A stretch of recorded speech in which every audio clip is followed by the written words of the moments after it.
Hélène Ségara est une femme aux multiples talents. Non seulement elle est une chanteuse à succès, tout le monde connaît son tube Il y a trop de gens qui t'aiment. Mais elle s'est aussi fait un nom sur le petit écran. Voilà maintenant 4 ans qu'elle est jurée au sein de la France à incroyable talent. Émission présentée par Data Link People égale à 92 2F 1er 4 EC 9 49e 7B 10 C 4B 824 CD1 C7A Karine Le Marchand sur M6.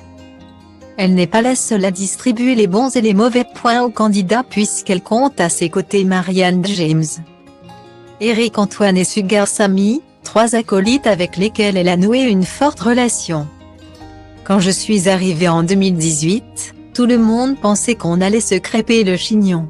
3 minutes après notre rencontre, on parlait cuisine, poivron au four et ratatouille, rire. Hélène est très féministe. Comme moi.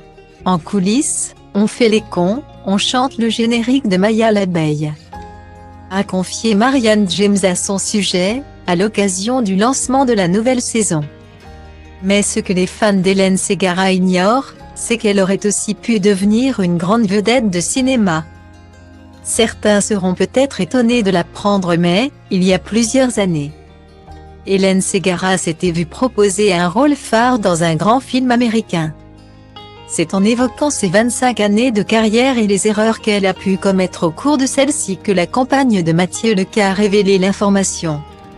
On ne peut pas toujours faire les bons choix et il faut accepter de se planter.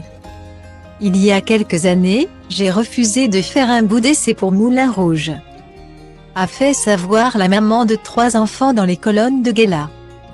C'est en visionnant sa performance en tant qu'Esmeralda dans la comédie musicale française Notre-Dame de Paris que le réalisateur Baz Luhrmann eut l'idée de faire appel à elle pour jouer le rôle de Satine. Mais la chanteuse de 51 ans ne se sentait pas à la hauteur. Il avait très envie d'avoir une artiste française comme moi pour jouer ce rôle. Mais franchement, je ne me serais pas vue jouer dans ce film, confesse-t-elle.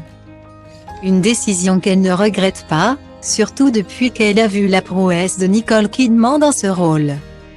Je me demande ce que ça aurait donné à côté d'elle. Conclut la star française. On ne le saura jamais.